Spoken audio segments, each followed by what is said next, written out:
Oke, kita mulai. Assalamualaikum warahmatullahi wabarakatuh. Waalaikumsalam warahmatullahi wabarakatuh. The Honorable Mr. Dr. Franz Sayogi, MPD, as a lecturer in Literary Semantics courses and all of my friends.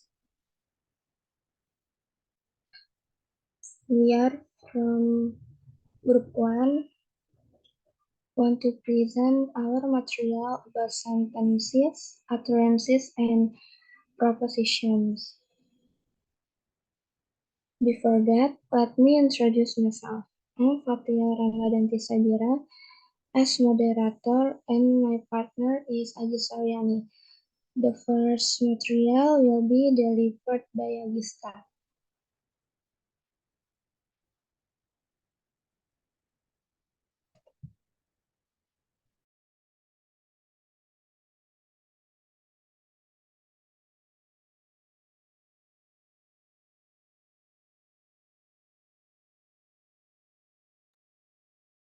Okay, thank you, Fatia. Boleh di next. So, what do you think about semantic, sentence, utterance, and proposition? Do you know, guys?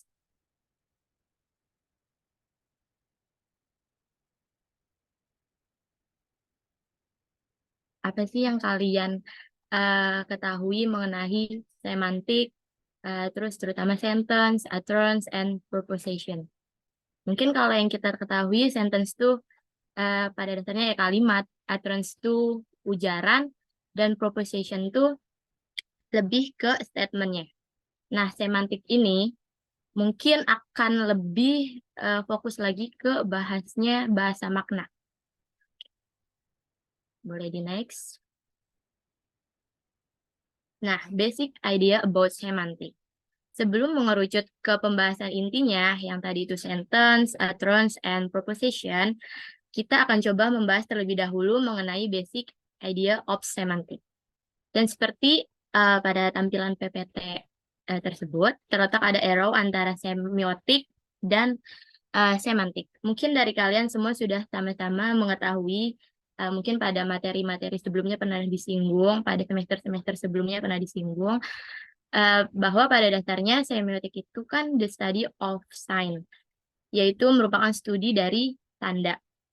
Terus juga di sini di bawahnya itu ada semantik, yang mana semantik itu merupakan anak dari semiotik. Dalam hal ini, semiotik diibaratkan tuh ibunya si semantik. Dalam hal apa?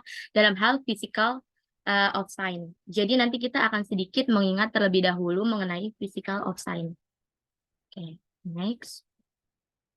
Nah, di sini ada beberapa physical of sign yang mungkin kita pernah pelajari di materi-materi sebelumnya atau di semester-semester sebelumnya. Kita re-mention lagi mengenai physical form of sign di studi semiotics, bahwa di tanda itu memiliki formatnya, memiliki bentuk fisiknya, yang mana bentuk fisik dari sign itu bisa berupa picture image, word and sentence, sound, smells, gestures, facial expression, colors. Nah, pokoknya apapun yang memberikan kita tanda, dan tanda-tanda ini, bentuk-bentuk tanda ini memungkinkan kita untuk memaknainya. Dalam hal ini, kita langsung mengacu kepada semantics, itu dasarnya dari mana. Nah, di sini di physical form of sign sudah disebutkan bahwa salah satu jenisnya adalah words and sentence. Word and sentence dianalisis lebih lanjut oleh si semantics. Nah, maka dari itu semantics didefinisikan sebagai the study of words meaning dan sentence meaning, or recall semantics is the study of meaning in language. Perlu kita ingat juga namanya semantics dan semiotik khusus untuk membahas pemaknaan. Nah, semantik ini fokusnya kepada pemaknaan kata dan kalimat. Oke, so boleh di next. Maka hari ini kita akan memulai membahas hal-hal mendasar yang akan kita analisis. What do we are study semantics? Ada 3 hal. Yang pertama itu ada utterance, sentence, and proposition. Nah, yang pertama ini ada utterance. Oke, boleh di next. utterance. An utterance is any stretch of talk by one person before and after which there is silence on that partner of that person.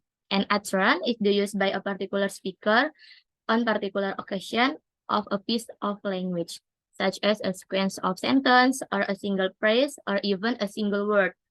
An utterance is an act of saying. An utterance has time, place, speaker, language, but no special form or content. Let me speak in bahasa. Jadi ujaran adalah suatu rangkaian pembicaraan yang dilakukan oleh satu orang sebelum dan sesudah yang menimbulkan kebingungan di pihak yang menimbulkan keheningan di pihak orang tersebut. Oke, suatu ujaran adalah penggunaan suatu bahasa oleh penutur tertentu. Misalnya rangkaian kalimat, boleh satu frasa atau bahkan satu kata.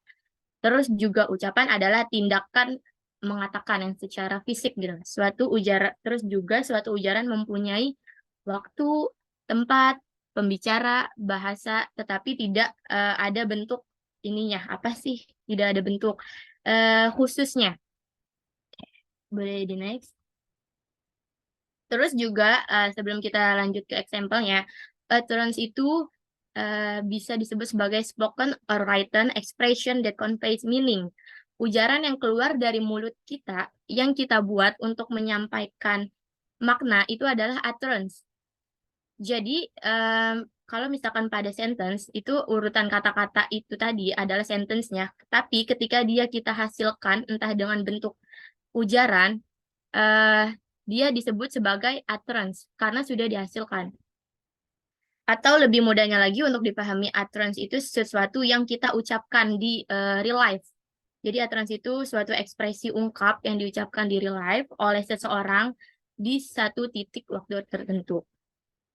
Nah, utterance itu sendiri kan tadi udah bisa jadi berupa kalimat, kalimat yang lengkap, yang ada subjek, verb-nya, dan teman-temannya, atau bisa juga dia berupa phrase, bisa jadi dia hanya berupa kata-kata saja, bisa dua kata. Nah, contohnya for the example seperti ini. Ada okay, my bag, terus juga I had banana, and this is very interesting. Nah, untuk example yang pertama ini, kita tidak perlu, ujaran itu tidak harus selalu ada gramatikalnya. Terus juga tidak harus, lengkap. Tapi bisa dikatakan ujaran itu suatu sentence jika ada si subjek, si verbs, dan kawan-kawannya lagi. Tetapi kalau misalkan untuk contoh nomor 1, okay, ya okay itu udah termasuk ujaran. Terus my bag juga udah termasuk si ujaran. Terus juga si I had banana itu juga udah termasuk ujaran. Nah, di yang keempat ini udah termasuk sentence karena ada subjek and si verb-nya. Ini semua bisa disebut sebagai ujaran, tetapi tidak asal tidak asal menyebutkan aja. Misalkan kalau misalkan ada orang asal nyebut aja gitu kalau lagi pusing kayak azuz gitu. Itu bukan termasuk utterance atau bukan termasuk ujaran karena nggak ada meaningnya. Kita nggak tahu meaningnya dia mengucapkan azuz itu apa gitu. Kalau misalkan kayak okay ya udah okay gitu. Kita tahu meaningnya dia tuh ya udah okay. Tapi kalau misalkan orang kalau lagi pusing, lagi males, lagi pokoknya lagi gitu deh gitu. Terus dia cuman ngucapin kayak ya kan kita nggak tahu dia ngucapin apa kan. Kayak contohnya lagi antara ujaran itu bisa juga disebut sebagai ucapan yang mengandung arti gitu. Jadi nggak harus ada gramatikalnya. Yang penting mengandung arti. Misalnya lagi ketika saya bilang I am hungry gitu. This is utterance. Kemudian saya bilang saya lapar nih. Ya ini juga utterance. Padahal itu juga grammarnya kayak salah gitu kan. Terus juga bisa jadi dia bilang hungry doang. Itu juga utterance karena udah menunjukkan meaningnya ya lapar. Dan yang membedakan semua utterance ini adalah dia mempunyai meaning yang komplit. Jadi sentence tadi yang ada urutan kata-kata, misalkan saya sedang merasa lapar, maka utterance-nya bisa saja berbeda-beda. Bisa aja yang keluar adalah yang keluar beneran saya sedang merasa lapar. Maka bisa aja juga yang keluar lapar doang. Terus bisa juga di otak kita yang keluar cuman kayak lapar nih gitu. Nah, terus juga dan semua itu sudah mempunyai meaning yang sama. Sama-sama intinya ya lapar. Dia lebih ke jadi utterance itu lebih ke arah bagaimana sentence itu atau ide yang ada di otak kita itu direalisasikan. Nah, seperti itu. Oke. Boleh di next. Nah, this is the characteristic of utterance. It is spoken, physical events, even are improv, and short life, may be grammatical or not. Jadi utterance itu tidak fokus ke grammatical aspect. A piece of language, meaningful or meaningless, identified by a specific time or in particular occasion, by a specific person in particular occasion. Oke. Ciri-ciri karakteristiknya si utterance itu dia diucapkan, terus juga peristiwa fisik, peristiwa yang bersifat sementara yaitu berumur pendek, mungkin grammatical atau tidak, itu bisa juga disebut sebagai utterance. Terus sepotong bahasa, satu frase pun itu udah termasuk si utterance, berarti atau tidak berarti. Terus diidentifikasikan berdasarkan waktu tertentu atau peristiwa tertentu oleh orang tertentu juga, khususnya. Oke.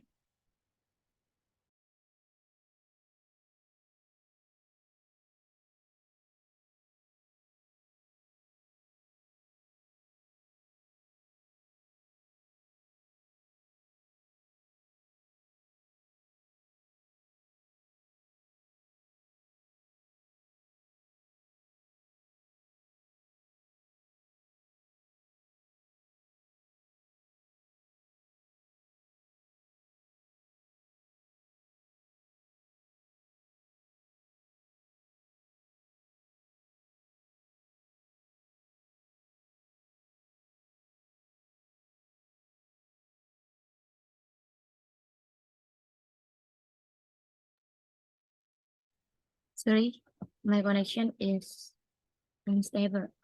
Masih ada suaranya? Ada. Okay, next. Okay, this is like practice. Now decided whether the following code represent utterance. Indicate your answer by cycling yes or no.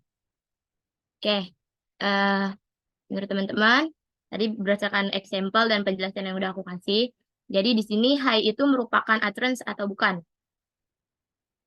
Yes. Yes. Bagus. Bagus. Terus, very much merupakan utterance atau bukan? Yes. Nah, di nomor 3, utterance may consist of a single word, a single phrase, or single sentence.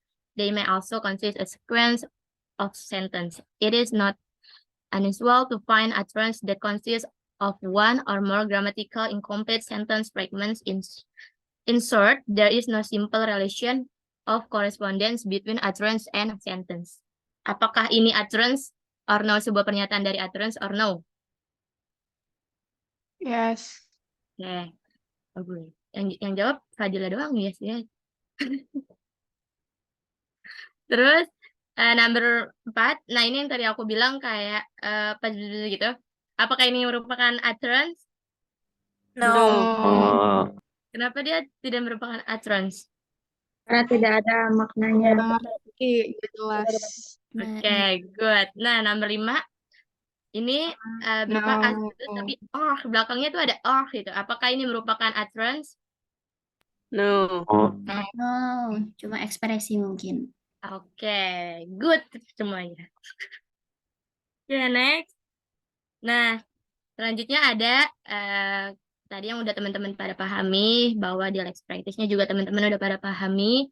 Dan sekarang ada key concept utterance-nya. Nah, dalam utterance, ini ada yang namanya key concept. Ada beberapa konsep kunci yang harus diperhatikan supaya ujaran yang kita hasilkan itu menghasilkan meaning yang tepat juga gitu. Bisa dimengerti sama orang. Jadi nggak asal kayak sebut tadi, gitu. Terus juga kayak ngomong kayak apa sih gitu. Tapi kan itu nggak bisa dimengerti. Jangan asal ngasih ujaran aja, tapi nggak ada meaningnya. Nah, di sini tuh ada illocutionary clause, ada konteks, dan ada presupposition.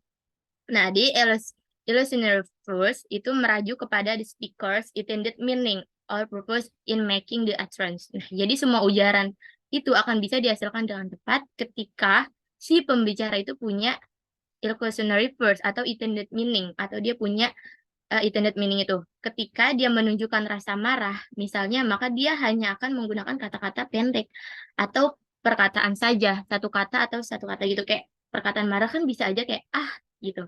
Itu udah menunjukkan dia kayak sebel nih sama kita. Atau kita tahu dia lagi marah sama kita. Jadi kan kita udah dapet meaningnya, walaupun itu cuma bukan berupa kalimat, bukan berupa kalimat yang utuh yang ada aku sedang marah gitu, bukan sekedar bukan harus yang ada kalimat utuhnya, tetapi mengatakan saja itu udah merupakan ada meaningnya gitu, dia sedang marah dan ekspresinya tuh juga dapat. Nah, terus yang kedua ada konteks. Jadi ketika kita ingin menghasilkan sebuah meaning melalui sebuah ujaran, maka ujaran itu disesuaikan dengan si konteksnya. Bisa jadi seperti tone of the voice, bisa jadi dengan body language seperti ini, bisa juga untuk merupakan social and culture norms. Misalnya, contoh sederhana, in my place ya, kita kalau bukan in my place, bahkan untuk seluruh, kayaknya untuk basicnya kita itu kalau misalkan berbicara kepada orang yang lebih tua atau memanggil beliau, maka kita tidak akan mengatakan dengan bahasa sederhana begitu saja. Kita akan menggunakan bahasa-bahasa yang lebih disopankan lagi gitu. Jadi nggak apa ya, pokoknya disesuaikan dengan di mana kita dilahirkan atau di mana si ujaran ini dapat direproduksi dengan baik di tempat yang baik gitu, di tempat yang sesuai. Karena tadi ada tempat, ada waktu, ada location. Nah, terus juga terakhir ada presupposition. Nah, ini tuh the assumption the speaker makes about the listener knowledge or beliefs. Nah, itu adalah asumsi yang kita pahami atau background knowledge kita dan juga listener kita. Jadi misalkan kalau kita mempunyai asumsi yang berbeda terhadap sesuatu hal, maka cara kita menyampaikan sesuatu itu juga akan berbeda dari cara orang lain. Contohnya, aku ngucapinnya cuman sedang lapar gitu. Terus si Novita jawabnya ngucapinnya cuma lapar nih. Nah, itu kan asumsi yang beda tapi meaningnya ya sama-sama mereka berdua sedang lapar. Oke. Okay, the next. Oke, aku rasa itu cukup untuk utterance. Sekarang kita berpindah ke sentence. Oke, next. There are three basic conceptions of a sentence, yaitu ada syntax, semantic, and pragmatic. According to the syntax conception, a sentence is an expression with certain grammatical property and specific and grammar. According to the semantic conception, a sentence is an expression with a certain type of meaning. For instance, sentence expressing a proposition, something that's true or false, with respect to the actual word. Terus juga according to the pragmatic conception, a sentence is an expression with a certain kind of use, typical that of making speech. Oke. Ada 3 konsep dasar di sebuah kalimat, yaitu ada sintaksis, semantik, dan pragmatik. Menurut konsepsi sintaksis, kalimat adalah ungkapan yang mempunyai sifat grammatical tertentu, sebagaimana ditentukan dalam suatu tata bahasa. Menurut konsepsi semantik, kalimat adalah ungkapan yang mempunyai makna tertentu.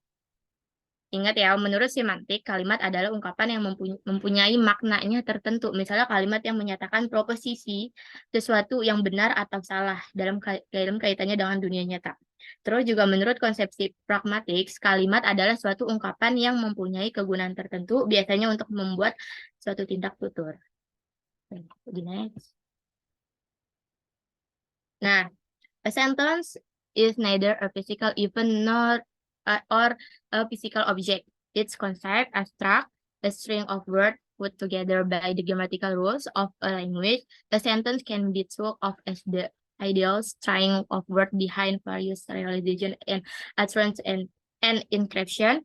A sentence has no time or place, but it has a definite linguistic form. This excludes any string of word that does not have a verb in as well as other string. A sentence is a complete expression in a language. Nah, yang pertama adalah sentence. Sentence itu mungkin kita akan berbeda dengan sentence yang ada di struktur yang kita pelajari di luar. Jadi dari semantik, pada dasarnya sentence itu kita berfokus pada si grammatical complete sequence of words that express complete thought and meaning depends of the meaning of the individual words and what they are combined. Jadi sentence itu merupakan rangkaian atau untaian kata-kata yang dibentuk sehingga mempunyai urutan tata bahasa yang lengkap. Oke, boleh di next.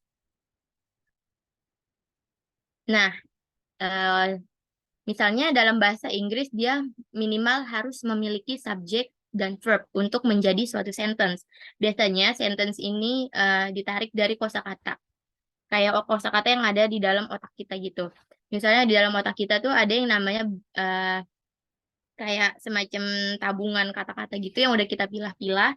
Jadi ketika kita melihat sesuatu dan kita ingin mengekspresikan si sesuatu, maka kata-kata tersebut ditarik ke dalam otak kita secara berurutan dan pastinya kata-kata itu harus disusun sesuai aturan tata bahasa di mana kita dilahirkan atau di mana kita akan berinteraksi.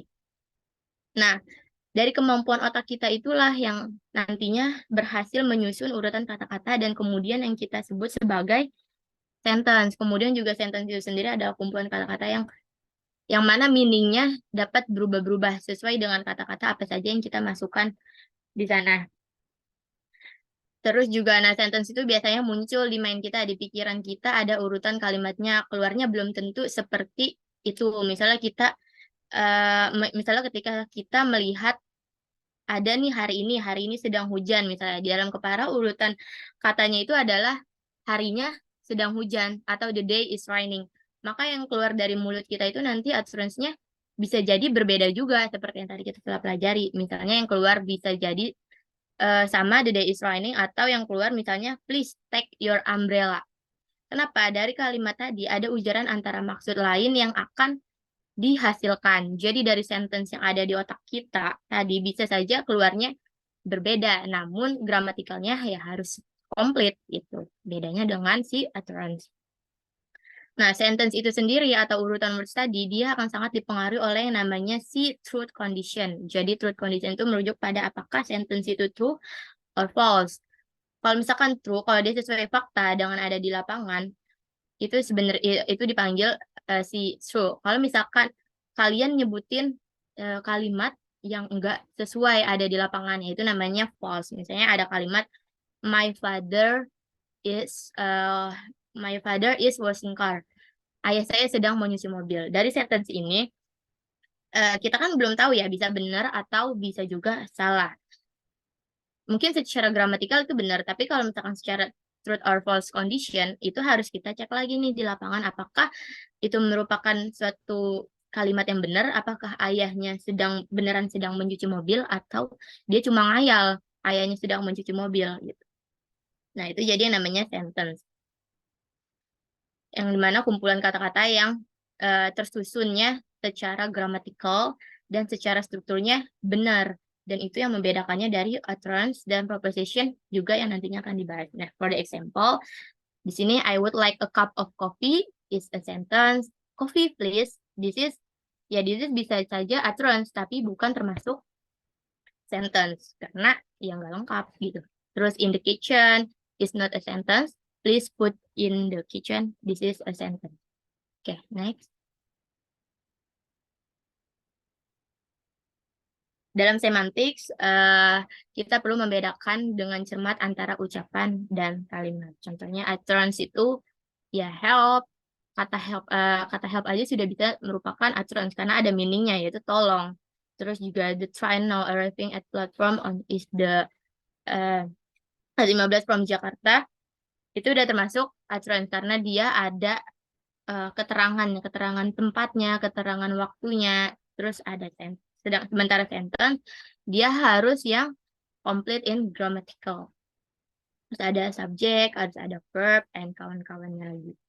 Oke, next. Utterance of non-sentence, short phrase, or single word are used by people in communication all the time. The abstract idea of a sentence is the basis for understanding even those expressions which are not sentence. The meaning of non-sentence can be analyzed by considering them to be a version or incomplete version of whole sentence. Nah, ucapan non-kalimat, frasa pendek, atau kata tunggal digunakan oleh orang-orang dalam komunikasi sepanjang waktu, sebagaimana yang telah dijelaskan tadi.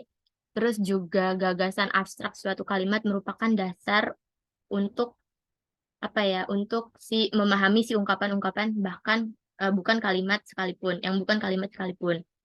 Terus juga makna non-kalimat paling baik dianalisis dengan menganggapnya sebagai singkatan atau versi yang tidak lengkap dari keseluruhan si kalimat. Oke, next.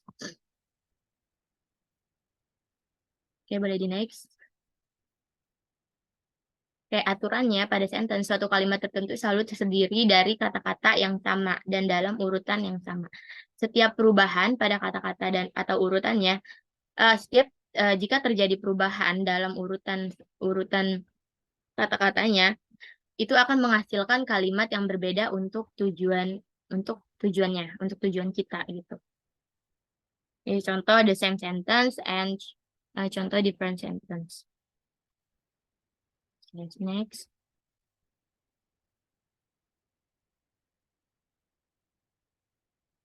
Oke, selanjutnya kita berlanjut ke konsep makna kalimat dan semantik. Dalam semantik, makna kalimat atau sentence meaning itu memiliki beberapa konsep sebenarnya. Yang diantaranya itu ada proposition, proportionality, juga entanglements. Namun di sini aku hanya dapat membahas mengenai entanglements di sentence meaning. Kenapa? Karena entanglement merupakan suatu konsep pemaknaan yang paling penting dalam semantics dan tidak kalah penting juga dengan konsep lainnya yang mungkin itu akan dibahas pada materi-materi di selanjutnya. Nah, dalam hal ini entanglement didefinisikan sebagai proses mencari kalimat yang memiliki makna setara, yang memiliki maknanya itu sama dengan kalimat si sebelumnya. Kita langsung aja ke contohnya. The transportation was excellent. Transportasi itu keren. Maknanya ya transportasi itu pokoknya keren gitu. Dalam hal ini adalah kalimatnya, anggap saja kalian atau kita terbentuk suatu kalimat lain yang sama, setara dengan kalimat the transportation was excellent. Apa sih yang kita pikirkan kalau kita mendengar the transportation was excellent? Kalau ada di otak kita ketika orang menuliskan itu, kita bisa aja jawab hal yang sama dengan transportation is very good. Ya kan? Terus juga bisa juga kita mengeluarkan dari otak kita itu the transportation was okay. Nah, ketika di otak kita terbesit kalimat itu tidak merubah makna kalimat yang pertama, yaitu transportation was excellent. Mau itu very good atau oke, ya tetap aja transportasi itu ya keren. Keren juga bagus, bagus juga termasuk keren gitu. Terus contoh lain misalnya Caca has arrived in Jakarta. Nah, di pikiran saya utterance-nya maunya Caca is in Jakarta. Bener gak? Karena Caca Caca tiba di Jakarta, ya bener, Caca ada di Jakarta. Terus juga ketika kita menyebutnya lagi, Caca is not in Cianjur, misalnya. Bener nggak Caca itu is not in Cianjur? Bener, karena Caca itu ada lagi di Jakarta, sudah tiba di Jakarta.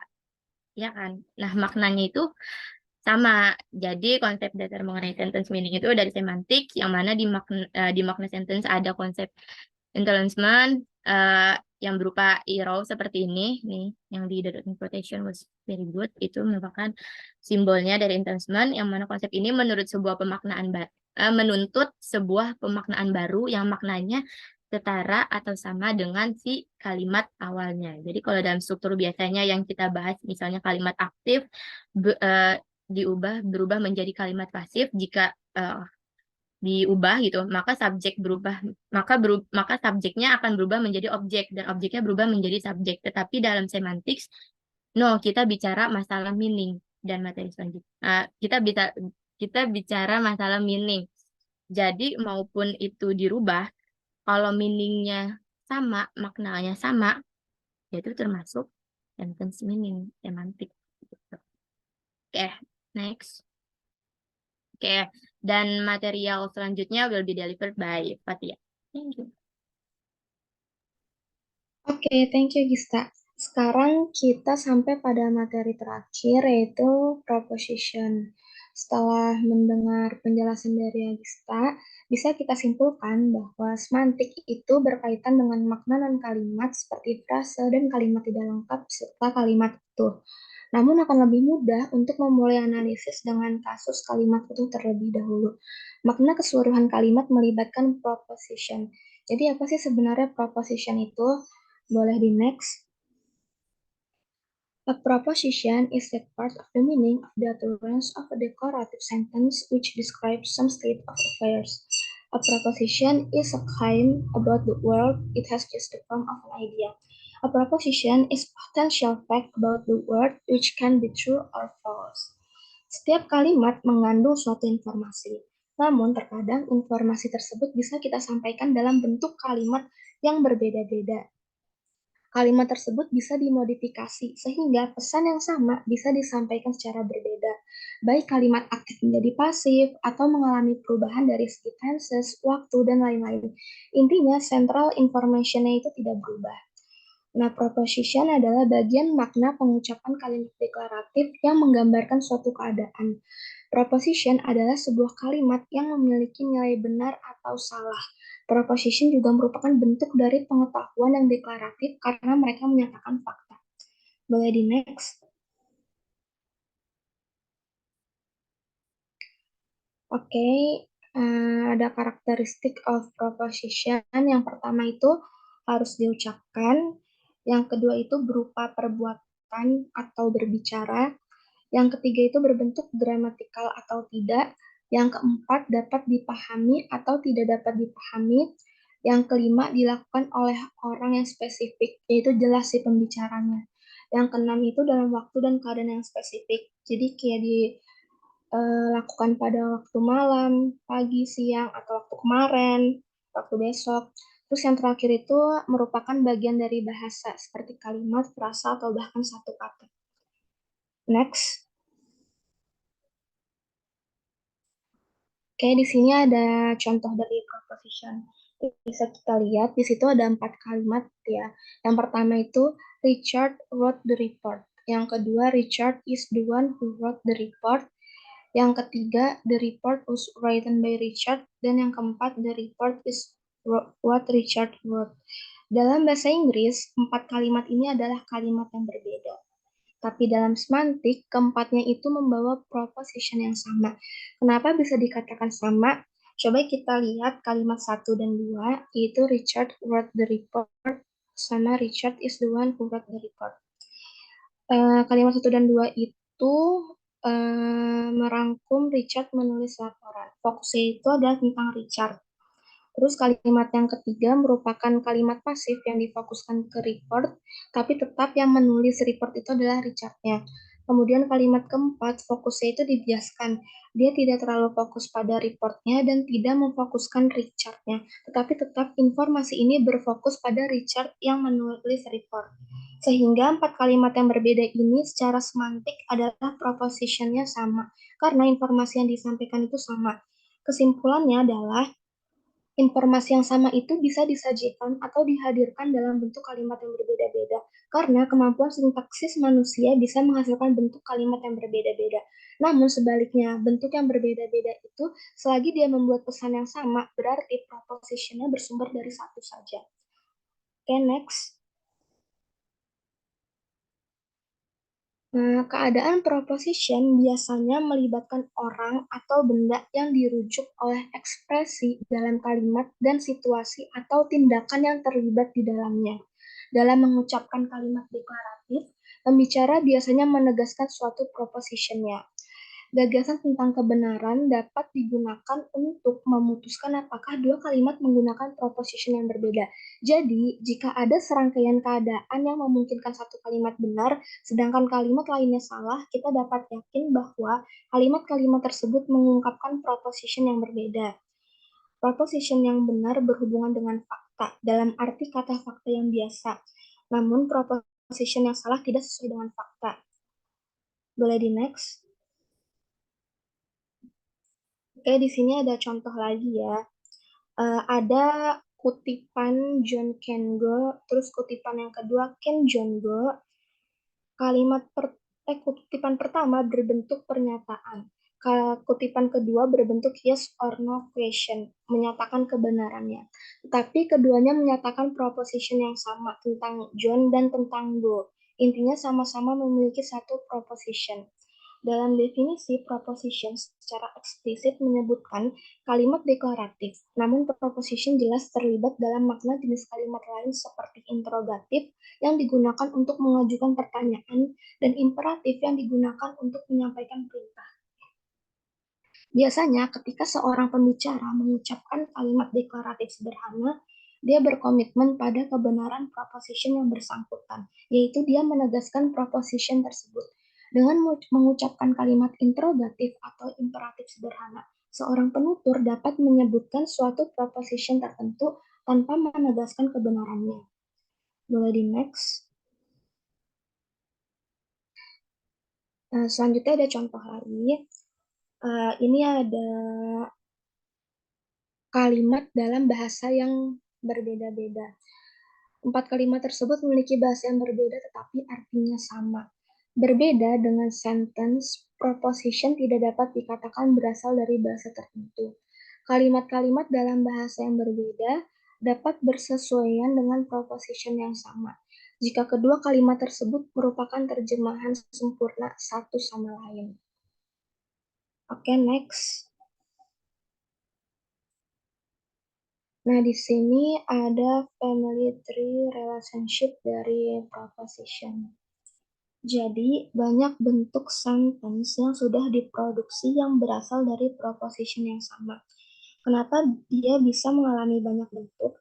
Itu yang terjadi dalam proses sintaksis, ada yang namanya modifikasi. Jadi, proposition itu mengalami modifikasi sehingga bentuknya jadi berubah-ubah. Sehingga dianggap secara sintaksis itu bentuk yang berbeda. Modifikasi yang terjadi pada proposition sehingga membentuk kalimat yang berbeda-beda. Pada kalimat we walk in the park, ada we sebagai subjeknya, terus aktivitasnya itu berupa walk dan in the park. Itu bisa memiliki 7 kalimat yang berbeda. Proposition bisa membuat satu atau lebih sentence. Kita bisa lihat di family tree relationship ini. Terus dari satu sentence yang berbeda-beda itu bisa memiliki ujaran yang berbeda-beda juga. Oke, next. Nah, proposition adalah suatu abstraksi yang dapat ditangkap oleh pikiran seseorang. Dalam pengertian ini, proposition merupakan objek pemikirannya. Tapi jangan samakan proposition dengan pemikiran, karena pemikiran biasanya dianggap sebagai proses mental yang bersifat pribadi. Sedangkan proposition itu bersifat publik dalam arti bahwa proposition ini dapat diakses oleh orang yang berbeda-beda, dapat diketahui oleh orang yang berbeda, individu yang berbeda, dapat memahami proposition yang sama. Proposition bukanlah suatu proses, sedangkan pemikiran dapat dilihat sebagai suatu proses yang terjadi dalam pikiran seseorang. Boleh di next.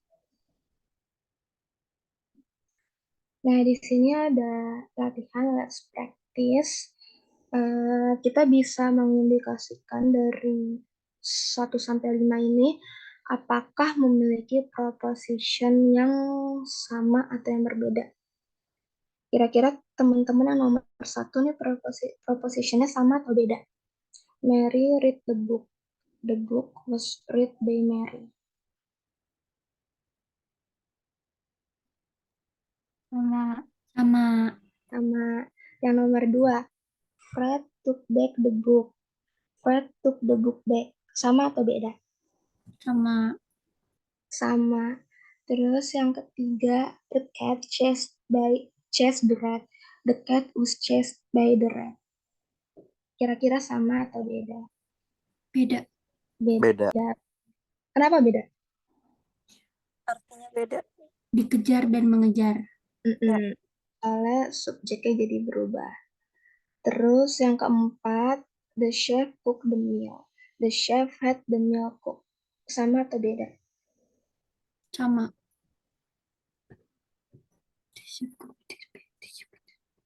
Jawabannya beda. Soalnya kalau the chef cook the meal berarti kan yang memasak itu satu orang chefnya. Tapi kalau yang the chef had the meal cook, kemungkinan yang masak itu bukan hanya chefnya, jadi ada orang lain yang memasak makanan tersebut. Oke. Terus yang kelima, Hondas are easy to fix. It's easy to fix Hondas. Sama atau beda? Sama. Oke, sama. Yay. Next. Okay, for the conclusion. Utterances are real pieces of speech. By filtering out certain types of especially phonetic information, we can get to abstract grammatical elements, sentences. By going on to filter out certain types grammatical information, we can get to propositions, which are description of states of affairs and which some writers see as a basic element of sentence meaning. So the relationship between utterance, sentence, and proposition can be illustrated as utterance, sentence, proposition. Okay, next. Okay, this is our references for the material. Next. Okay. Any question, suggestion, and addition? Izin aja, Fat. Ya, Untuk yang tadi pembahasan utterance. Kalau cadel itu berarti enggak termasuk utterance ya? cadel. Iya. Maksudnya cadel tuh kayak, tapi kan kalau cadel tuh kayak dia nggak bisa mengucapkan, kita nggak bisa mengucapkan air running gitu, misalkan running. Tapi kan kita tahu maksudnya kan, tahu maknanya apa yang dia ucapkan. Menurut aku ya, selagi kita tahu maknanya, ya itu udah termasuk utterance. Kecuali kalau misalkan si pembicaranya ini kayak mengucapkan cuman gitu, itu nggak termasuk utterance. Tapi kalau selagi kita tahu tuh maknanya apa, meaningnya apa, itu masih termasuk utterance. Itu kalau menurut kelompok aku ya, Div. Oke, I see. Makasih. Oke, sama-sama, Divya.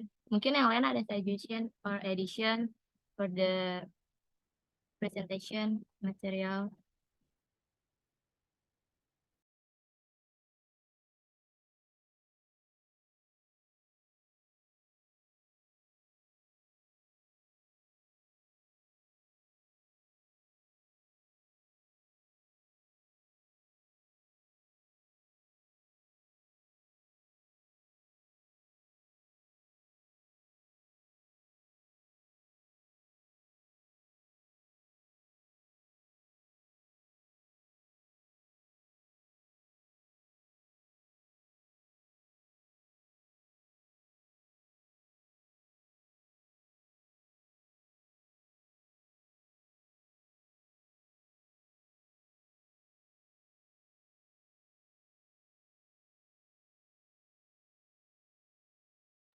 Guys, ada yang mau nanya lagi atau suggestion, addition? Jika tidak ada, mungkin kita bisa mengakhirinya. Dan mungkin sudah cukup jelas atau ada yang masih mau ditanyakan.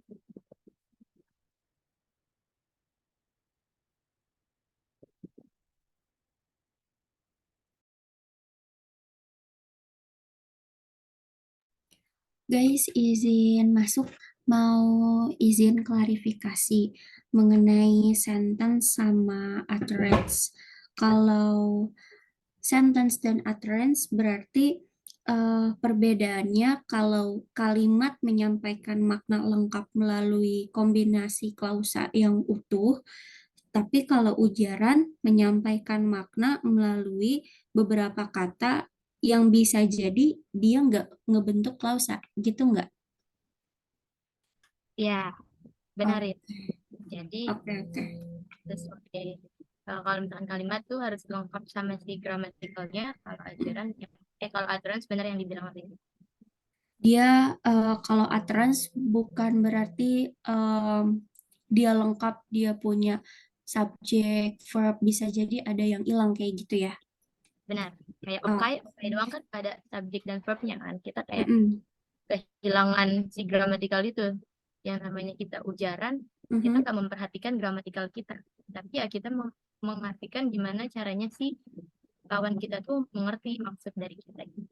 Beda lagi sama si sentence. Sentence itu harus ada grammatical complete-nya. Oke. Thank you. Sama Riri. Ada lagi Mau guys. follow up question dari Riri dong. Berarti bisa disimpulin kalau utterance itu bisa termasuk sentence kan? Tapi sentence belum tentu utterance. Yang Bukan terbalik ya? Sentence belum termasuk, nggak termasuk utterance. sentence tuh bisa dibilang utterance nggak sih? Kayak yang lengkap kan tadi utterance itu Iya. mau dia grammatical atau non grammatical dia bisa dibilang utterance kan. Berarti Hmm. kalau lengkap itu juga termasuk utterance kan? Iya, kalau dia secara dia lengkap, dia bisa termasuk sentence si utterance-nya ini. Tapi kalau misalkan dia tidak lengkap, dia tidak termasuk sentence. Ya berarti sentence tuh bisa jadi utterance kan? Tapi utterance belum tentu sentence karena utterance tuh ada yang gramatikalnya ngaco gitu. Benar.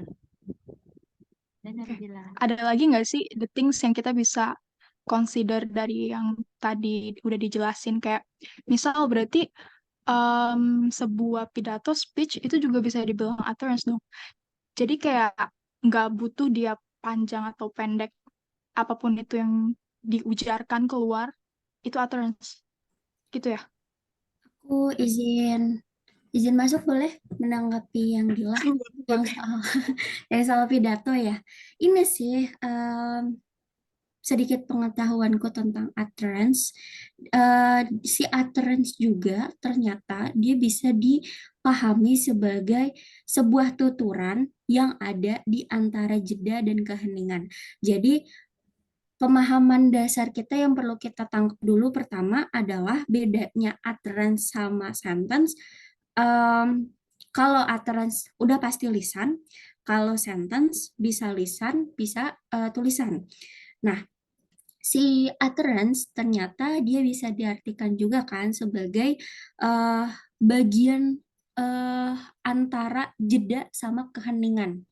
Jadi mungkin siapa tahu Dila bisa mau jawabannya nih di sini. Jadi si utterance ini ada ketika seseorang mengucapkan sesuatu, dia lagi ada jeda sama keheningan. Nah, di tengah-tengah jeda dan keheningan, orang ini nih kayak mengucapkan sesuatu.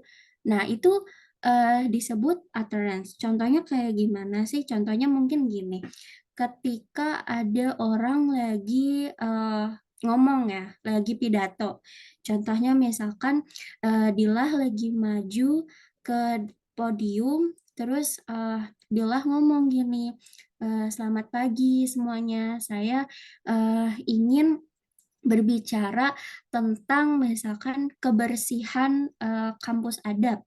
Nah, terus Dila diem dulu sebentar. Dila tarik nafas, udah gitu Dila ngomong gini, mari saya mulai pertama-tama dengan memaparkan data berikut. Terus diam lagi. Nah, seperti yang Anda lihat, nah, jadi kalimat mari saya mulai dengan paparan data ini itu disebut utterance gitu. Jadi mungkin mari saya mulai dengan pemaparan data. Mungkin kalau misalkan mau ditelaah dia punya subjek, punya verb, ya punya pasti. Iya gak sih? Mari saya mulai gitu kan. Cuman mungkin dari pemahaman kita, oh ini mah kalau dijadikan tulisan, nggak mungkin si skripnya itu dimasukin, mari saya mulai dengan paparan data. Jadi yang kita perlu lihat itu secara kita ngebayanginnya ini kalau ujaran ini dijadiin bahasa tertulis, ini bakal masuk apa enggak, bakal terpapar di skrip apa enggak gitu. Gitu sih. Tambahan dari aku mungkin ketemu jawabannya enggak. Berarti nggak semua yang kita ujar yang keluar itu utterance gitu. Maksudnya dia tuh berfungsi untuk memperjelas juga dari maksud tujuannya gitu. Kayak tadi mari gitu kan. Itu bukan. Iya sih. Jadi nggak bisa disebut, oh kalau sentence udah pasti utterance, tapi kalau utterance belum tentu sentence. Kayaknya kondisional. Itu terbalik lagi ke kondisional.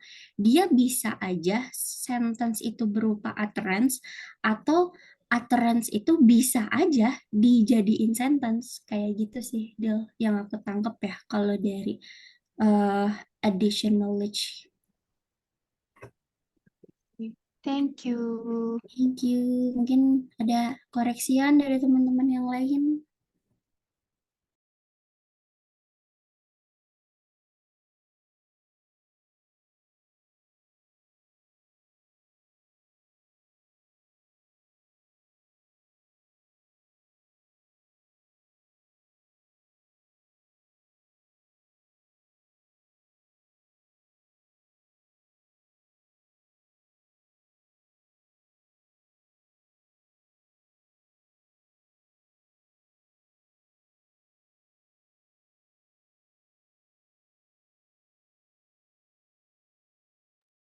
Oke, mungkin sudah cukup ya presentasi kali ini. That's all from us. Sorry if there are mistakes. Thank you for your attention. Wassalamualaikum warahmatullahi wabarakatuh. Waalaikumsalam Warahmatullahi wabarakatuh. Thank you, Fatia. Hai. Fatia, jangan lupa absen. Oke. Thank you semuanya.